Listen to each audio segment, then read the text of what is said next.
So what do we do with this? What do we do with it in your own personal life, your own, in your organizations? It's about building trust and about building relationships. Has anyone seen this picture before? No? There is a missionary, doctor or something, I don't remember exactly where this picture came from, but I have always really loved the story behind it. And we're all in the business of, we all have all kinds of titles behind our names. A lot of times I think we're the alphabet people. There's RN, MSN, there's these MSWs. Does this all sound familiar? We love our titles. We even had someone at work one time, this fellow who's a nurse, he insisted on having HVAC after his RN. You guys know what HVAC is? That's the heating and cooling certification, which had nothing to do with his job. He says, by God, I earned that. I want it on there. I want my alphabet letters. So we get mixed up in a lot of these things and procedures and all the hoops that people have to jump through, or we help people jump through. But in the end, we're in the relationship building business. We're in the trust business. And in this story, this fellow, this missionary or care worker, he went to this country, and in this particular area of the country, like fruit, especially apples, was like a rare thing, very expensive to buy. And he went there and had this group of kids, and he had this a small basket of apples. And so he told these kids, okay, we're going to play a game here. And he hid the apples, and he said, you guys will go out there, and whoever finds this basket of apples first, you get the whole thing to yourself. And so the children were looking at each other, kind of, what an odd thing to do. And so he said, you guys understand? And so the kids started talking among themselves, and he says, ready, go. And immediately these kids, which he had them sit down and take this picture afterwards, they all joined hands, and they started looking for the basket together. And they found it, and they started sharing this basket of apples with each other. And he asked them, why did you do that? One of you could have had the whole thing to yourself. And their response was that I cannot enjoy something when my brother has nothing. And so it was better for us to join hands and look for it together. So in essence, I've always loved this story because this is essentially what we're doing. We're partnering with our clients. We're partnering with each other to accomplish something. And in trauma-informed care, the idea is in building this trust in this relationship is to have it go even deeper so we can, when the trust is deeper and the relationships are stronger, the solutions and the outcomes are even brighter than before. Sympathy and empathy. How do we do that? You guys know the difference between sympathy and empathy? What's the difference? Feeling with, and yeah, there's all these videos. I've seen Brene Brown's video, and I like that video about that. So, but this is also what makes our jobs really hard. Now, when someone shares a story with us, do we say, oh, if we went through the same thing, I know exactly how you feel. Is that a good response? No, because I don't know exactly how that person's feel because I'm not that person. I wasn't in their situation. And when we're sympathetic, when we're showing sympathy, it's kind of like, I'm sorry that you're feeling bad over there. So in empathy, this is going back to talking about vicarious trauma and secondary trauma, the stories that we hear.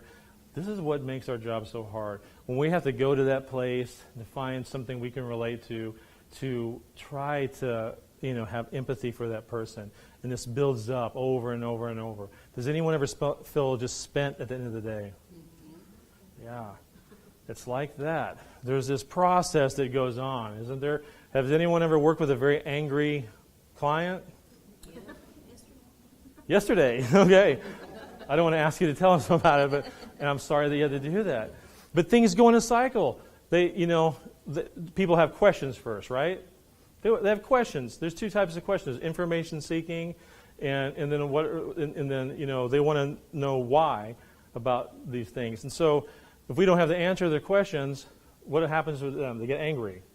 So it's cyclical. You get angry, and then you have this moment where they want to refuse. Anyone refuse what you're trying to offer? They're not down with what the service is. No, I had another idea. Yeah. And then it goes to this release, or someone's very angry, and maybe it just builds and builds and builds. Now, when you are interacting with somebody, if you have built a relationship with them, and I'll touch on this later too, they'll know your intent. When they know you have good intentions, it's a lot easier to deliver and receive maybe bad news, when you built that relationship. So what makes our job, we have to show that empathy over that sympathy. Trauma-informed empowerment, or these phrases that I'll use. When you are working with someone, and I touched on this earlier, asking them what happened to you, not what's wrong with you. Remember that? Very important. If someone is having a bad day or something. Now, I am not promoting that, I've had to clarify, I'm clarifying this because in the past, I got a report that said, could you talk to one of our staff members, because they're walking around going, what happened to you? What happened to you? What happened to you? Unsolicited. And so I'm like, listen, there's a right time and a right moment for everything. You'll know it, to say what has happened to you. Sit down and face the person. How many people have to interview people behind a computer screen? Is that very personal? If I'm talking to you, if I did this whole thing, I'm like going, yeah, so trauma's pretty bad. Am I making a connection with you? No, but sometimes it's hard to balance that documenting and interviewing and everything else going on. But when you're with someone, be 100% in the moment with them. I have said this to my kids, I've said it to people, I said to our staff. I said, one thing I guarantee you that will change your life for the better. Absolutely. Whenever you're working with someone, whether it's a teammate or a client, family, be 100% in the moment with that person across from you. There's so many distractions. And you mentioned it very well, this technology and all these other things that distract us. Be 100% in the moment with that person, and it will change. And you won't have to repeat things over and over and over. Take time to make the person feel like they've been heard. Is that important? Why? Well, I think when you take the time to listen to them, you're acknowledging, that there is an issue, they have an issue, there is something going on. And so that could be the beginning of trying to establish a relationship to say, hey, I'm here. Right. It says you care. You're just not trying to get through the paperwork.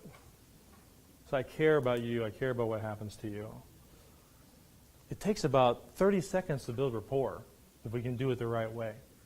One of the things I do, it was always been my habit, whether it was my patient or not, whether I was visiting a unit or where I was visiting another agency, I would go around and try to introduce myself to everybody. I was like, well, who's this strange dude who's walking around here talking to everybody? But with the patients, it would make them feel very comfortable and say, hey, my name is Paul. I'm one of the nurses here. I'm a consultant, whatever. If you have anything that you need any help with, I want to make sure you have a good day today. That's it. Takes a few seconds of introduction, letting people know that I care. And people, they just want to be heard. There's this video I didn't play. A little boy, he's always going, Linda, Linda, Linda, Linda. Have you seen that video? Yeah, she's like, listen, Linda, listen, Linda. And I love that video. He just wants to be heard. He's a pretty clever fellow.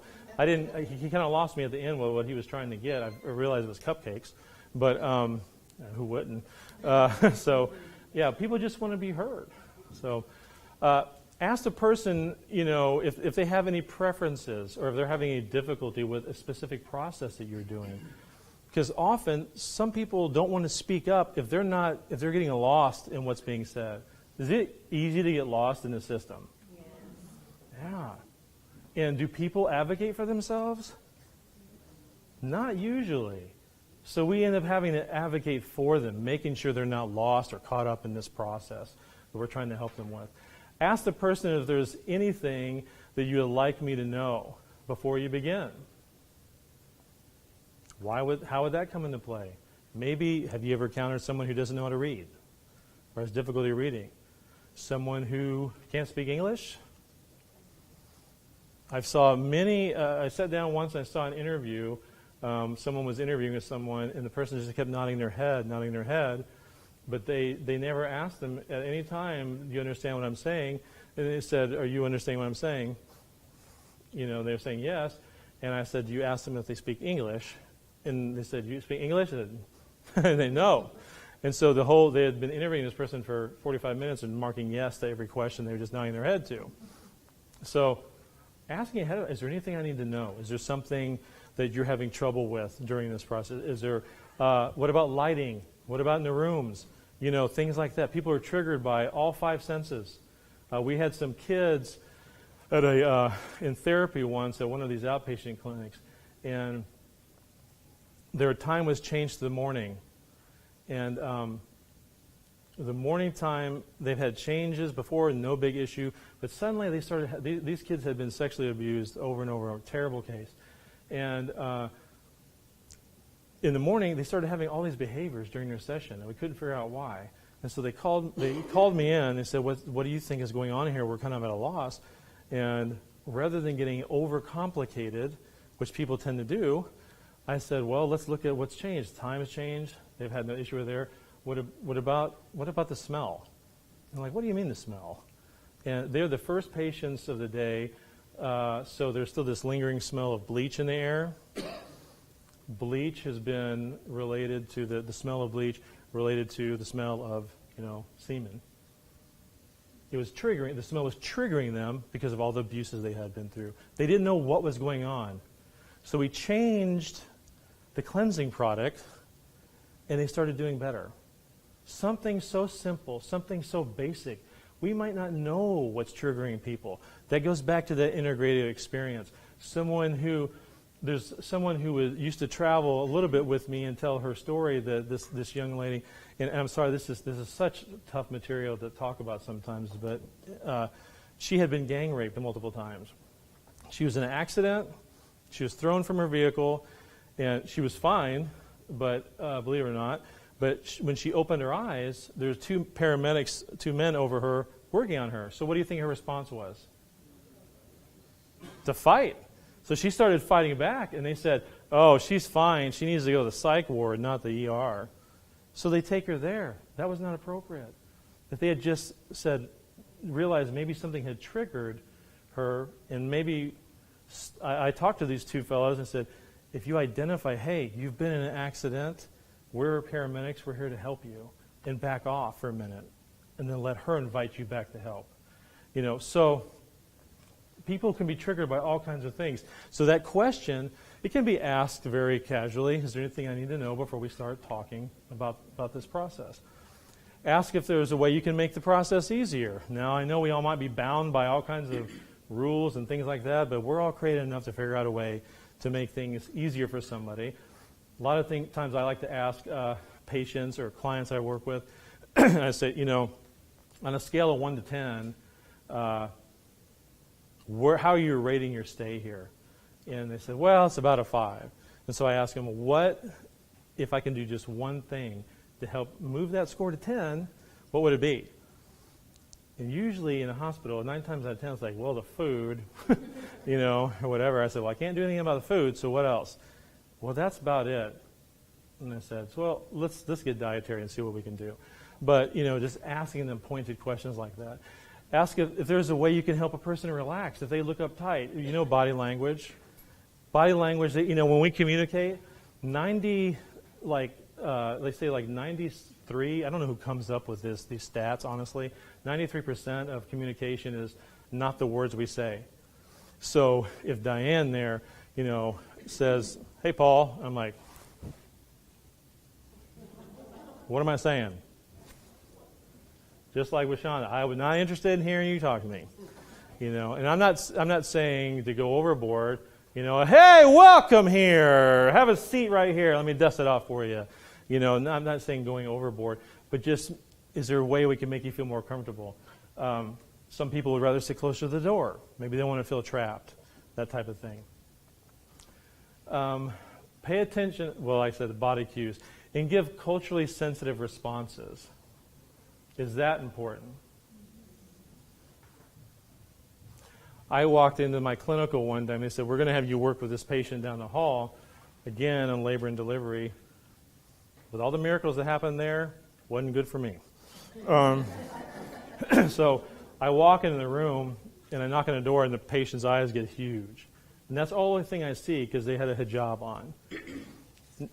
And I said, I don't think that I'm the right student or nurse for this patient. And I said, no, too bad.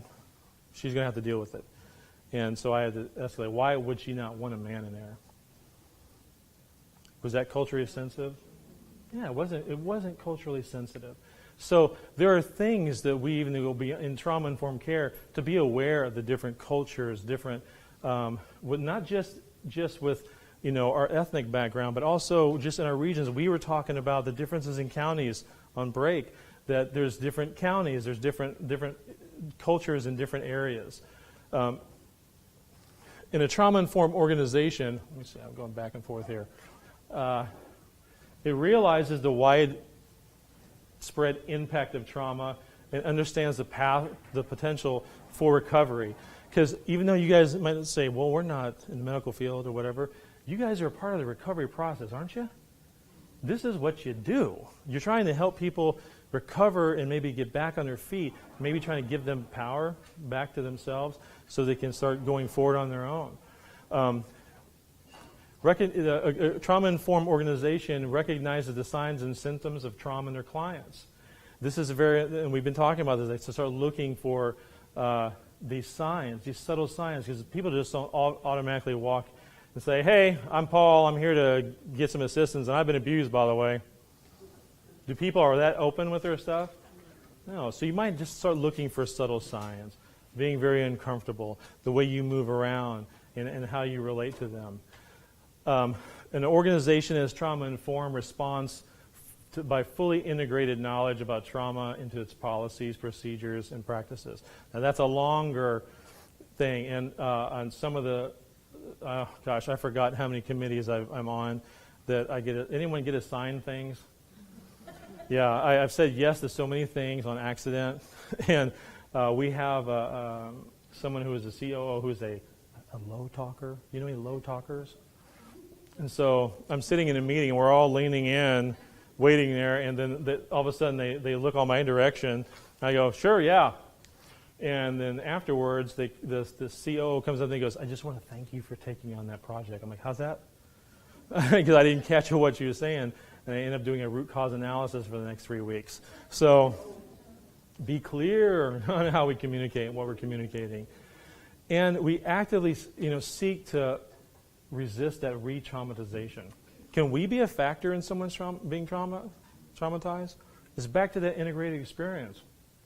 Understanding that someone has a story, but also that we don't become a reason that someone is triggered or re-traumatized by something we do.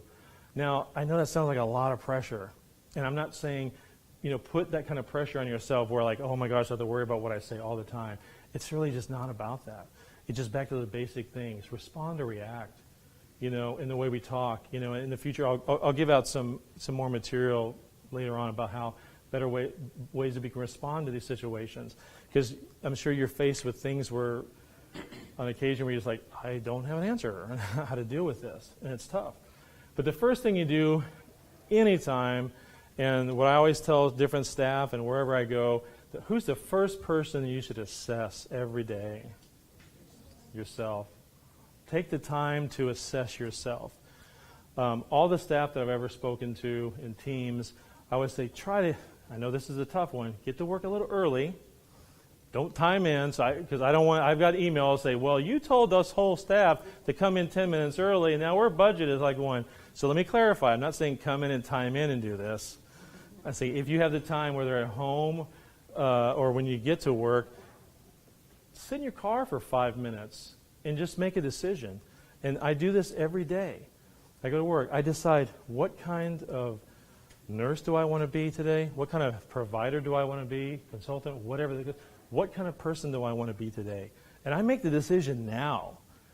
Because I know by 2 o'clock, I might be a you know what if I don't make this decision now. It's what I work with my kids. I tell my kids I say, hey, you decide now whether you're going to do drugs, whether you're going to start drinking or smoking or doing these things.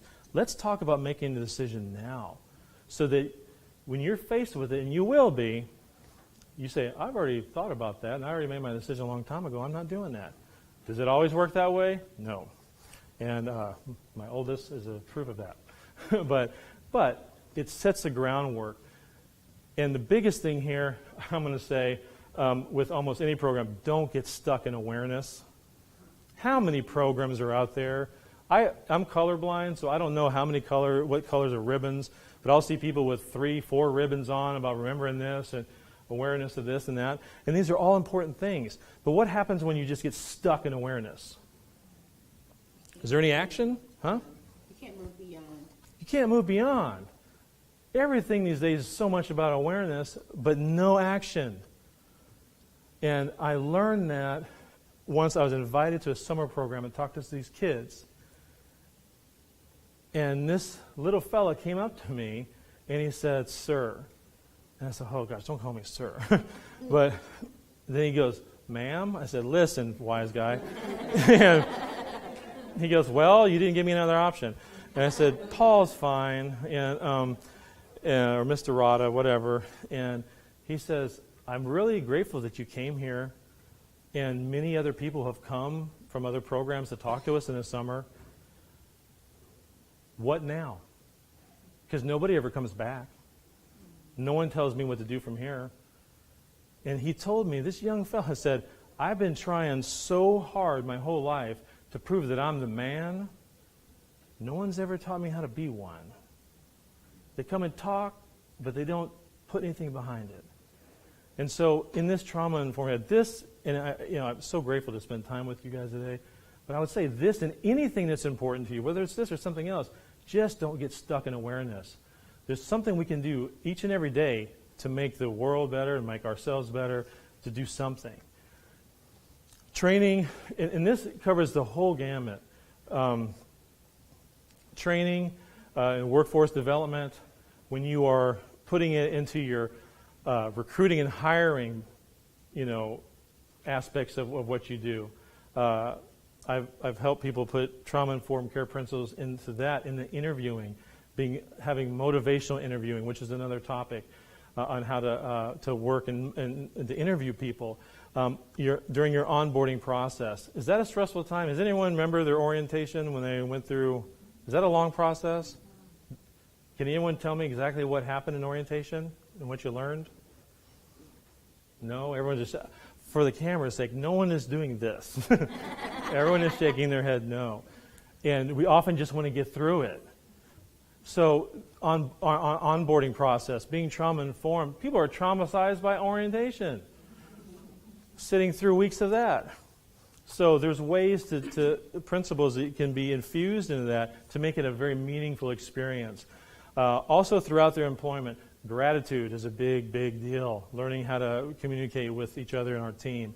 And also offboarding, these exit interviewing.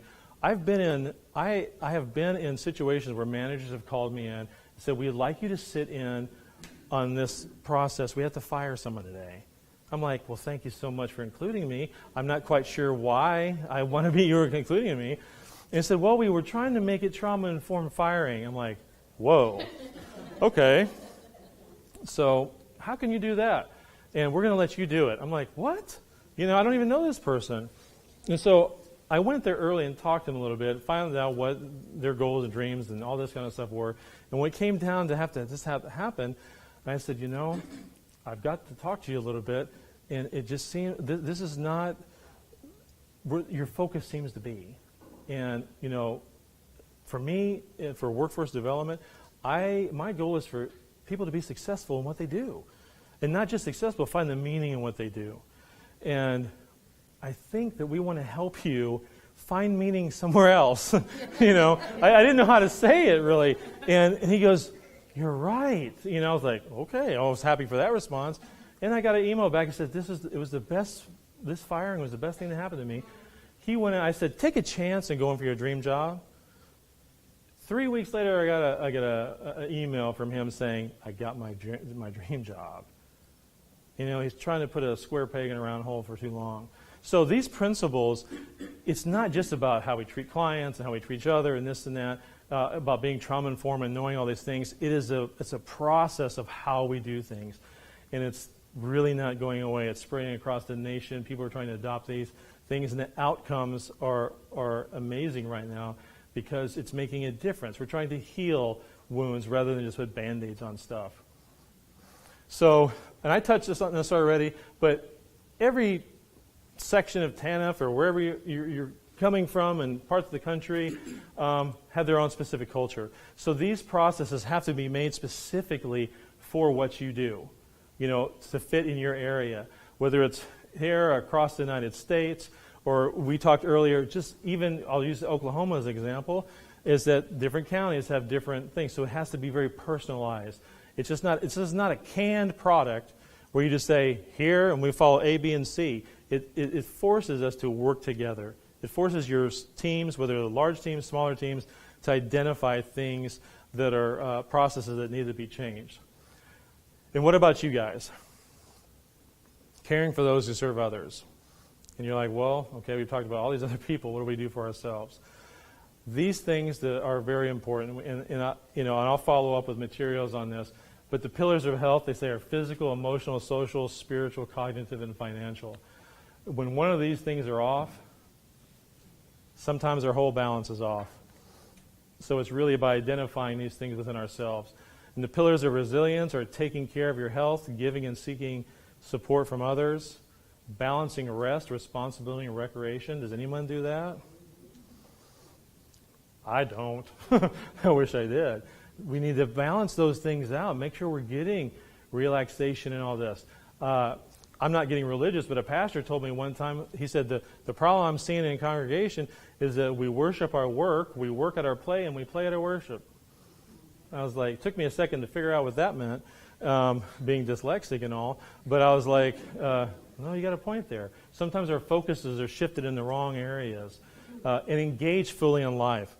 This is the one we have. The kids that we were raising ourselves, if we are, the contact, the suggestions we give to other parents and families, you have this one shot with your child, you know, and I'm here to help you with that. Tools for building resilience. Create a gratitude journal. They did this study across the country. They did something like 56 or some odd countries, and they went to find out what the healthiest, wealthiest, or most successful people had in common. And one of them was they're just grateful. Be grateful. Start a gratitude journal. In my home, every night, we sit down and we write everyone has to say 3 things they're grateful for. We reduce it to 1 now. 1 thing you're grateful for. When you write that 1 thing that you're grateful for, you're done with it forever. I mean, not that you can't be grateful for it forever. If you're grateful for green grass, you're done with that. Next day, you can write down, I'm grateful for the bugs on the grass, whatever. My grass is all brown. I can't figure out how to make it green. Neighbors hate me. So starting this gratitude, and it builds this feeling of resilience and confidence when you're grateful for things. Now with my youngest, I had no idea. There's like 30 different ways to be grateful for macaroni, but she somehow figures how to do that. But being grateful. List 3 things that you love about your job. Maybe think about 5 people whose lives you've touched. These are all good things to reflect on. Write down 3 compliments that you have received. And I like to add, make it a point to compliment someone else every day who you work with. There's plenty there. There's plenty there. People leave their jobs not because of money. What the statistics say is because they don't feel appreciated. I've had people, when I told this guy who's like this ex-Marine, all this stuff, big tough dude, I said, you know, I'm so thankful for the job that you do. And you did an awesome job today with that person. And this guy started crying. I didn't know, of course, being a guy, I don't know, I was really uncomfortable with that. And I just sit there for a minute going, okay, so I said, what's going on? And he said, no one's ever thanked me for the job I've done in the 10 years I've been here. So gratitude goes a long way. Write down 3 things that you know you do well, and reframe things. The get versus the have. If I say, well, I have to get up and go to work, I have to go to a conference and hear some guy long-winded talk about stuff, I have to work out, I have to make dinner tonight, does it change perspective if I say, I get to go to work today? Are there people who don't have work? I get to make dinner for my family tonight. I get to exercise. I get to do this. It changes the way we think when we just change a simple word like that. And think about what inspired you to get in this field in the first place. I think that's extremely important. And I'm wrapping it up here. And what motivates you to continue and develop a personal care or service philosophy and write it down. I told you how I became a nurse. Why did I stay and what is my philosophy? During my clinical time, I had a patient who had a trach. You guys all know what that is. So they were nonverbal and they were communicating with me on a marker board. This lady was placed on recently as a DNR in hospice, do not resuscitate. Her family was coming from across the country trying to get there quick because she was going downhill very, very quickly. It was about 3:30. Here I am, the student nurse, taking care of her, and I saw her write on her marker board, and she said, "Could you please hold my hand for a few minutes?" And so I said, "Sure." So I sat down and I held her hand, and that was 3:30. 5:30 rolls around, 6:30 rolls around, 10 o'clock, and I'm still there holding her hand. As you guys see, I'm long-winded. I don't know how to say goodbye. So I'm sitting there holding this lady's hand. It's 10 o'clock at night, and the staff is getting really annoyed with me. They go, "Okay, that's enough. He's got to go. You got to go. We'll assign him to you tomorrow." And so she said, "Okay." And so she writes on her marker board something else. I'm thinking she's going to say thank you or whatever. And she turns it around, and it just says this: "Just 15 more minutes, please. Just 15 more minutes." I have this marker board outside my office. And I had to change it because people were coming back every 15 minutes. So I had to, who haven't heard the story, I said, "Just 15 more minutes." And the staff said, "Absolutely not, you got to go." So I said goodbye and I left. Probably see where this is going. I showed up the next day. The room was empty. Her bed was empty. And they had told me she had passed away about 30 to 45 minutes after I left. So my personal philosophy of care for people is driven by that. Because I've been trying to get those 15 minutes back by giving 15 minutes to somebody else. Our most valuable commodity is time. It's the most valuable thing we have. It's the most valuable currency we have to spend. And when we spend it well, we build memories and resilience that will last us a lifetime. When it's wasted, it'll leave blank spots with nothing to remember. So my thing is always about time. So in my personal philosophy, and I would encourage you to develop your own personal care philosophy and how you treat others and how you treat your clients, how you treat your family, because it'll make a difference in your life. Because sometimes I forget. Now, my kids have called me out on it when I've got angry. Do you remember your philosophy? Hey, regardless, take the trash out. What does that have to do with anything?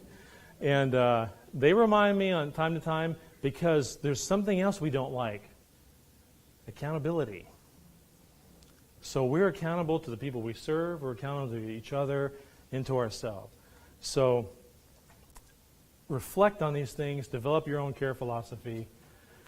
This is another saying. My grandfather might have taken it, but it reminds me a lot of him, and I use it a lot because we all get paychecks, and we make a living, on what we earn, but we make a life on what we give. And I just want to thank all of you all for your service. You have hard jobs. One being sitting through this, listening to me talk. But thank you for what you do, and thank you for your time. And I appreciate each and every one of you, and I hope to talk to you in the future and be able to find out more about what you do. So thank you.